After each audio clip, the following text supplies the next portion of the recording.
Now, earlier this week, South Africa had a day of economic reckoning. You'll recall Stats SA revealed that the economy contracted by in the second quarter, April through June. Now, that is the official growth rate, which is seasonally adjusted and annualized on a non-annualized basis. The economy slowed by 16.4% in the second quarter compared to the first quarter of the year. Moody's responded to that data saying it will compound South Africa's fiscal woes and constrain tax collection. And of course, Moody's was the last of the major credit rating agencies to downgrade South Africa into a sub-investment or so-called junk status earlier this year. Its report says South Africa's economic position will challenge the historically strong banking sector. Let's discuss. We're joined by the lead sovereign analyst for South Africa for Moody's, Lucy Via, via Zoom. Thank you for being with us, Ms. Via. Let's start with the banks, because you say the shock will trigger a deterioration in asset quality that will erode the buffers of South African banks. Now, I've been speaking to some of those banks releasing their results, and they say that they went into this strong, and it's okay. Their clients are showing signs of recovery of late. So you don't believe there's any systemic threat or anything like that to the banking sector?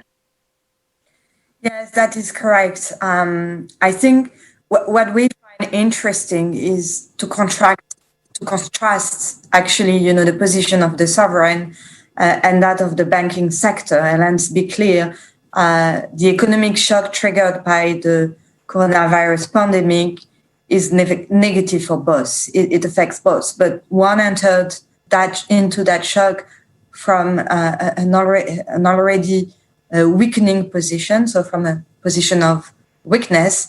The banking sector entered from a position of strength. So that was key for us to highlight that contrast. And you're right, we have no expectation of a systemic crisis in that sector. All right, then let's look at the overall picture. So you're saying we have to wait till 2023 to get back to 2019 levels. That's last year, and it was no great shakes. We were already in a recession. In that sort of time frame, are we following a world trend there, or has South Africa, does it also have to reckon with its own mistakes made in the last few months? Yes, that's a very fair question, because, of course, in that environment, many economies will contract in 2020, really rebound in 2021 because 20 was so weak. And the question for us is, at least when are you back to the level of economic activity you used to have before that shock, which is 2019? And some economies will be relatively quickly back to that level, some even in 2021, most in 2022 in our forecast, but a category of countries such as South Africa, and South Africa is not alone in that category, we probably need to wait even more time. In that category, you have different type of economies.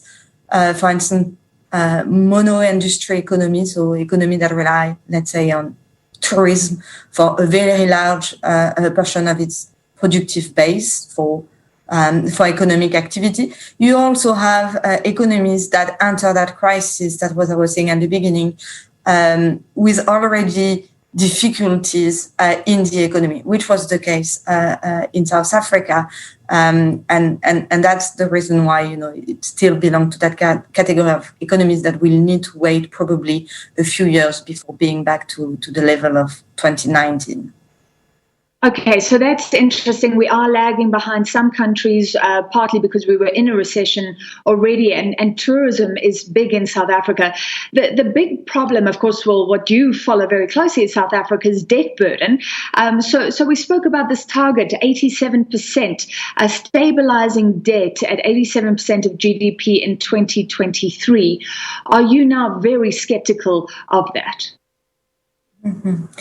So, clearly the question of the stabilization for us is a matter of level, as you mentioned, and to be honest, there is no hard threshold in terms of the level at which it will stabilize. It's a question of level, but it's also a question of timing.